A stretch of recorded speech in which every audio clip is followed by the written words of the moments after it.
आप कलेक्टर हो साहब, आप जिला निर्वाचन अधिकारी हो, कोई बड़ा नहीं आपसे, ये तो गलत है। बहरोड के आप प्लाट लोगे, ऑब्जेक्शन हमारा। एक महीने से आपके भी चक्कर काटे हैं मैंने, एसडीएम साहब के भी चक्कर काटे हैं मैंने, कमिश्नर साहब के पास भी काटे हैं। इसका मतलब ये तो न्याय संगत काम नहीं हुआ। मैं कहता हूँ 2011 के हिसाब से भी जो मेरा परिसीमन किया हुआ है उसमें नहीं है। नहीं। नमस्कार, आप देख रहे हैं सच पत्रिका न्यूज और मैं हूं बालकृष्ण शुक्ला। कोटपुतली बहरोड जिले में आगामी नगर निकाय चुनावों की रणभेरी बजने के साथ ही सियासी पारा 7वें आसमान पर पहुंच गया है। सोमवार को जिला कलेक्ट्रेट में जब 9 नगर निकायों की वार्डों की आरक्षण लॉटरी निकालने की शुरुआत हुई तो उम्मीद थी कि सब कुछ सामान्य रहेगा, लेकिन देखते ही देखते कलेक्ट्रेट सभागार आपत्तियों, तीखी बहस और हंगामे के अखाड़े में तब्दील हो गया। कहीं पर्चियां कम पड़ने से प्रक्रिया बीच में रोकनी पड़ी तो कहीं महज 28 मतदाताओं वाले वार्ड को आरक्षित करने पर सवाल खड़े हो गए। आइए देखते हैं कोटपुतली से ग्राउंड जीरो की यह खास और विस्तृत रिपोर्ट। कोटपुतली बहरोड जिले की 2 नगर परिषदों कोटपुतली और बहरोड समेत कुल 9 निकायों के वार्ड आरक्षण की लॉटरी सोमवार को जिला कलेक्टर अपर्णा गुप्ता और एडीएम ओम प्रकाश सहारण की मौजूदगी में शुरू हुई। प्रशासन ने पारदर्शिता का संदेश देने के लिए विद्यालय की 2 नन्ही बालिकाओं से लॉटरी की पर्चियां निकलवाई, लेकिन शांतिपूर्ण दिख रही यह प्रक्रिया ज्यादा देर टिक नहीं सकी। विराटनगर नगर पालिका की ओबीसी आरक्षण लॉटरी के दौरान अचानक असहज की स्थिति पैदा हो गई। अधिकारियों को पता चला कि लॉटरी के बॉक्स में कुल 25 वार्डों की पर्चियां ही पूरी नहीं थी। पर्चियां कम होने की खबर फैलते ही जनप्रतिनिधियों और राजनीतिक दलों के नेताओं में आक्रोश फैल गया और लॉटरी बीच में ही रोकनी पड़ी। मामले की गंभीरता को देखते हुए जिला कलेक्टर अपर्णा गुप्ता ने इसे स्पष्ट किया और मानवीय भूल करार देते हुए नए सिरे से वीडियो रिकॉर्डिंग के बीच लॉटरी संपन्न करवाई। हालांकि दूसरी बार पर्चियां निकलने पर पहले तय हो चुके वार्डों के समीकरण पूरी तरह बदल गए। जो मानवीय भूल हमारे स्तर से हुई थी उसमें जब ओबीसी की लॉटरी निकाली जा रही थी तब ये देखा था कि पर्चियां उसमें 25 के 25 वार्ड की शुरू में नहीं डल पाई थी, तो इसलिए इस पूरे सभा को बताते हुए वीडियो रिकॉर्डिंग के साथ विराटनगर को पुनः सारी चिटों को निकाल के किया गया था। इसी प्रकार कोटपुतली नगर परिषद क्षेत्र में ओबीसी सीटों के आरक्षण को लेकर भी विवाद उत्पन्न हुआ, जिसे अधिकारियों ने समझाइश कर शांत करा दिया। कोटपुतली और विराटनगर का मामला शांत हुआ ही था कि बहरोड नगर परिषद की लॉटरी शुरू होते ही सभागार में दोबारा हंगामा खड़ा हो गया। प्रशासन ने जैसे ही बहरोड के वार्ड नंबर 6 को अनुसूचित जाति वर्ग के लिए आरक्षित घोषित किया, पार्षद पुखराज गुप्ता खड़े हो गए और कड़ा विरोध दर्ज करवाया। पार्षद पुखराज गुप्ता का सीधा आरोप था कि इस वार्ड में अनुसूचित जाति के मात्र 28 मतदाता हैं, जबकि सामान्य और ओबीसी वर्ग की आबादी सबसे अधिक है। उन्होंने सवाल उठाया कि 28 मतदाताओं वाले वार्ड को एससी के लिए कैसे आरक्षित किया जा सकता है। उन्होंने तत्काल भौतिक सत्यापन कराने की मांग की। इसी दौरान कांग्रेस नेताओं ने भी मोर्चा संभाल लिया।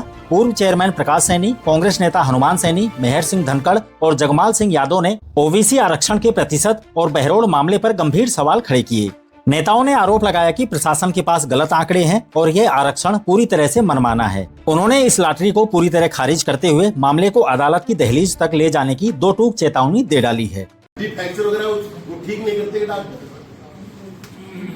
ये तो गलत है। बहरोड के आप प्लाट लोगे, ऑब्जेक्शन हमारा। आप दूसरी की निकाली, हम जयदान नहीं पता करना चाहते। आप ये भी बात कीजिए, आयुक्त बुलाई आंकड़े कहां से लाए? आप कलेक्टर हो साहब, आप जिला निर्वाचन अधिकारी हो, कोई बड़ा नहीं आपसे, वैसे ही बड़ा नहीं है, वैसे ही बड़ा नहीं है। आप जिला निर्वाचन अधिकारी हो, अपने पावर यूज कीजिए। आप पावर यूज कीजिए, बुलाइए उसको, हमें संतुष्ट कर दिए, हम मान लें हाँ भाई ये लोग आएगा सब, पर संतुष्ट तो कीजिए हमें। 12 वोट है, आप ऐसी के बना रहे हो तो हमें संतुष्ट तो करोगे आप। कोई भी संतुष्ट, हम ये नहीं कि कांग्रेस की है, हमारा ऑब्जेक्शन है। ऑब्जेक्शन है, लॉटरी नहीं निकलनी चाहिए बहरोड नगर, हमारा ऑब्जेक्शन है। हमारा ऑब्जेक्शन है बहरोड के। आप इसको पोस्टपोन कीजिए, आप चर्चा कीजिए और नगर परिषद आयुक्त को आप तलब कीजिए, कैसे आंकड़े आप लोग के आंकड़े मंगाइए हमारे सामने, हमें संतुष्ट कर दीजिए, आप हम मान जाएंगे। नहीं मैडम, गलत परिसीमन की बात नहीं है ये नहीं, ये वार्ड का आरक्षण का है मामला है, वार्ड का आरक्षण मामला है, एसटी एससी का मामला है। आप बुलाइए उनको, हमें संतुष्ट कीजिए, आप हम मान जाएंगे। ऐसा है जी, जो भी ये करवा रहे लॉटरी सिस्टम, इसमें हमें तो घपला लगता है। अभी बहरोड से आए एक महानुभाव, उनके वार्ड में ओनली 12 वोट हैं, पूरे वार्ड में 12 वोट हैं एससी के, और उसको एससी बना दिया। जबकि जनरल का वार्ड है। दूसरे वार्ड की जनसंख्या को इस वार्ड में लगा दिया, इस वार्ड की जनसंख्या दूसरे में लगा दी। तो ये सारा घपला कर रखा है। ये चुनाव जो करवा रहे हैं ना, हम इससे संतुष्ट नहीं है। हमने कलेक्टर महोदय को भी कहा अंदर कि हम मैडम आपके जो कार्रवाई कर रहे हो इससे संतुष्ट नहीं है, हमने ऑब्जेक्शन लगाया है। ऑब्जेक्शन कहते हैं कि मैं ऑब्जेक्शन अभी साइन नहीं कर, मैं ऑब्जेक्शन बाय द वे लिखना, उसमें हमने क्या क्या ऑब्जेक्शन लगाया उसके बाद में हम साइन करेंगे, मैडम को कह के आए हैं। तो हम ये कह रहे हैं कि जो आप चुनाव जो करवा रहे हो ना, ये तो सरकार तो करवाना नहीं चाह रही थी। अभी हमारे अध्यक्ष जी ने बताया चुनाव तो करवाना नहीं चाह रही, लेकिन ये हाई कोर्ट का डंडा है ना, इसलिए चुनाव करवा रहे हैं। फिर भी इसमें घपला कर रहे हैं। जब 12 वोटों के ऊपर पूरा वार्ड ही रिजर्वेशन कर रहे हो, 3000 वोटों का बताओ, कमाल कर दिया इसने। किसने वार्ड का फिजिकल वेरिफिकेशन करवाने से कलेक्टर ने मना कर दिया। हाँ, मना कर दिया। आप क्या कदम उठाओगे? अब हम ये चाह रहे हैं कि या तो हमारी जो आपत्ति लगाई है ना, वो आपत्ति इसमें दर्ज करेंगे, तो उसमें आपत्ति दर्ज करते हैं। उसके बाद में भी अगर कोई कार्रवाई नहीं होती है तो हम ऊपर जयपुर इनके जो अधिकारी हैं बड़े, उनसे बात करेंगे। फिर उसके बाद में भी कोई हाई कोर्ट में जाएंगे, हाई कोर्ट में भी जा सकते हैं ना, फिर चुनाव रुकेगा सारा। तो ये मनमर्जी थोड़ी चलने देंगे कोई। ये जो मनमर्जी कर रहे हैं, मनमर्जी थोड़ी चलेगी इनकी कोई। जनता के हित में है काम, जो जनता के हित में करेंगे हम, तो जनता के जो है नहीं। सियासी हंगामे और कोर्ट तक जाने की चेतावनियों के बीच जिला प्रशासन ने साफ कर दिया कि प्रक्रिया में कोई बदलाव नहीं होगा। आपत्तियों को मिनट्स में दर्ज कर लॉटरी जारी रखी गई। कार्यक्रम के बाद जब सच पत्रिका ने जिला कलेक्टर अपर्णा गुप्ता से बहरोड़ के वार्ड नंबर 6 के भौतिक सत्यापन पर सवाल पूछा, तो उन्होंने स्पष्ट शब्दों में प्रशासनिक स्थिति स्पष्ट कर दी। आज कोटपुतली बहरोड़ में हमारे 9 निकाय हैं, जिसमें से 2 नगर परिषद हैं, कोटपुतली एवं बहरोड़, और बाकी 7 जो है नगर पालिकाएं हैं। तो सभी 9 निकायों की आज लॉटरी शांतिपूर्वक संपन्न करवाई गई है। जो डीएलबी के निर्देश थे, अलग अलग निर्देश एवं जो आयोग से सीट्स निर्धारित होकर आई थी, उसके बेसिस पर सभी पार्टी के लोगों की आज की उपस्थिति में ये लॉटरी संपन्न हुई है। जो 2 मुख्य ऑब्जेक्शन आए थे विपक्ष पार्टी के द्वारा, एक जो ऑब्जेक्शन था बहरोड़ में वो परिसीमन संबंधित था।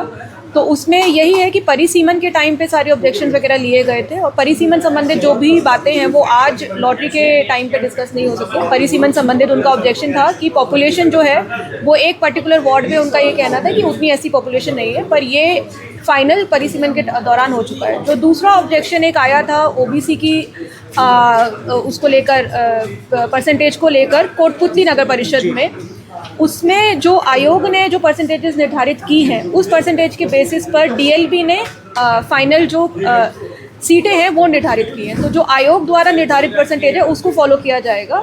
जो ऑब्जेक्शन था वो यह था कि उसमें 21% ओबीसी माने जाए, पर आयोग की परसेंटेज के आधार पर जो आरक्षण निकल कर आता है और डीएलबी डायरेक्टर द्वारा साइंड आया है, उतनी सीटें मानी जाए। इसका निस्तारण ऑलरेडी हो चुका है, क्योंकि जो निर्देश आए हैं वो स्पष्ट आए हैं कि जो आयोग ने जो सीट निर्धारण फाइनल किया है, मतलब सीट निर्धारण जो डीएलबी ने फाइनल किया है बेस्ड अपॉन आयोग की रिपोर्ट एवं जो SC/ST की पॉपुलेशन 2011 सेंसस की है, वह सीट निर्धारण फाइनल है। तो यह इस वजह से ये दोनों ऑब्जेक्शंस निस्तारित हो जाती है। कहना था कि हमने आपत्तियां पहले हमने दे दी थी, इसकी सुनवाई हमारी नहीं, सुनवाई जो है वो उस टाइम में सुनवाई के उपरांत परिसीमन फाइनल किया गया था। सुनवाई का टाइम दिया गया था परिसीमन के दौरान, और उसके बाद फाइनल किया गया था। जो आपत्ति दी गई है वो परिसीमन खत्म होने के उपरांत 2 महीने बाद दी गई है। जो उनकी आपत्ति की गई, इसका फिजिकल वेरिफिकेशन करवाएंगे क्या? नहीं, आज की डेट में फिजिकल वेरिफिकेशन कराना मुमकिन नहीं है, क्योंकि परिसीमन समाप्त हो चुका है। जिस टाइम पे परिसीमन हुआ था उस टाइम में सभी ऑब्जेक्शंस को लेके फाइनल स्टेट के द्वारा परिसीमन किया गया। प्रशासनिक स्तर पर लॉटरी भले ही पूरी हो चुकी हो, लेकिन अब दोनों प्रमुख शहर कोटपुतली और बहरोड़ की जमीनी राजनीति में जबरदस्त उबाल आ गया है। खास बात यह है कि कोटपुतली और बहरोड़ दोनों ही नगर परिषदों में सभापति पद पहले ही सामान्य घोषित किया जा चुका है, यानी महिला और पुरुष दोनों वर्गों के दावेदार खुलकर ताल ठोक सकेंगे। साल 2020 के निकाय चुनाव में कांग्रेस ने कोटपुतली में पूर्ण बहुमत से बोर्ड बनाया था और पुष्पा सैनी सभापति बनी थी, जो बाद में भाजपा में शामिल हो गई। अब राज्य में भाजपा की सरकार है और कोटपुतली से भाजपा विधायक हंसराज पटेल हैं। वहीं कांग्रेस की ओर से पूर्व विधायक और कांग्रेस जिला अध्यक्ष इंद्राज गुर्जर समेत तमाम वरिष्ठ नेताओं की साख दांव पर लगी है। दूसरी तरफ वार्डों के आरक्षण की स्थिति साफ होते ही संभावित प्रत्याशियों ने अपने अपने इलाकों में जनसंपर्क तेज कर दिया है और सामाजिक समीकरणों को साधने की होड़ शुरू हो चुकी है। कुल मिलाकर वार्ड आरक्षण की इस लॉटरी ने जहां कई पुराने दिग्गजों के चुनावी समीकरण बिगाड़ दिए हैं, वहीं अनेक नए चेहरों के लिए नगर परिषद और नगर पालिकाओं के दरवाजे खोल दिए हैं। अब देखना दिलचस्प होगा कि कांग्रेस इस मामले को कोर्ट में किस तरह ले जाती है और प्रशासन की इस लॉटरी के बाद क्षेत्र की जनता अपना अगला शहर की सरकार किसे चुनती है। कोटपुतली बहरोड जिले की हर सियासी हलचल पर सच पत्रिका की नजर बनी रहेगी। इस खबर पर आपकी क्या राय है, हमें कमेंट बॉक्स में जरूर बताएं। वीडियो को लाइक करें और सच्ची खबरों के लिए सच पत्रिका को सब्सक्राइब करना ना भूलें। दोबारा मिलते हैं दूसरी ताजा खबरों के साथ। नमस्कार।